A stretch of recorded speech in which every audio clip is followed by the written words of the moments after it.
Gal jau pusryčiauja? Buvai bare? Dar nežiūrėjau. Einam paieškoti. Vika? Ką?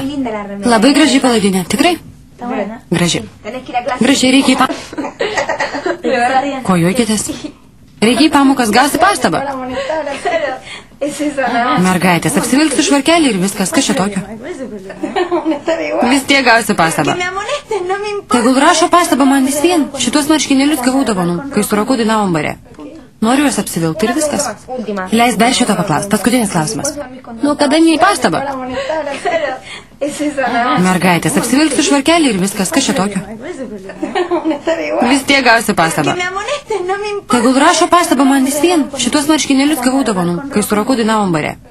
Noriu juos apsivilkti ir viskas. Leis dar šito paklaus. Paskutinis klausimas. Nu, kada mėgiai nenusivalius makijažo? Nepyk, bet sulaukusi 30 būsi visą susiraukšlėjus. Pamiršau nusivalyti. Tyliau, ragana ateina.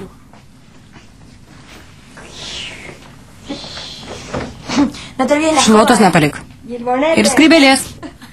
Skrybėlės. Kas atsitiko, mes iš jos šaipomės į nieko. Nesvarbu, dabar tau reikia galvoti, kaip atsikratyti Lalo. Mergaitės man nepasakojot.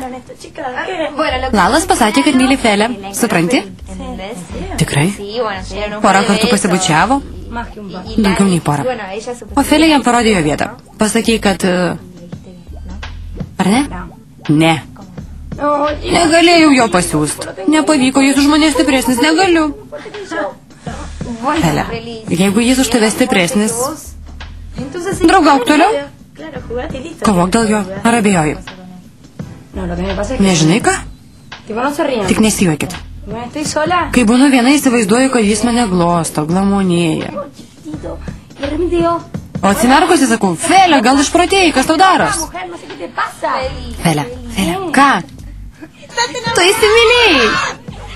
Ne, įsimylėjai. Gerai, paleiskit. O ką su Maksu daryt? Siūsk velniok, jis labai nuobodus. Taip, Felė. Nežinau, kaip atsikratyti vaikino. Niekada to nedariau. Nebijok, mes tau padėsim. Visai nesunku. Nesunku, man reikia eiti. Neįsti į pamoką? Manuelio reikia pas daktarą. Eisiu su juo. Išprotėjai? Kodėl jį lydėsi? Širdies balsas taip liepia.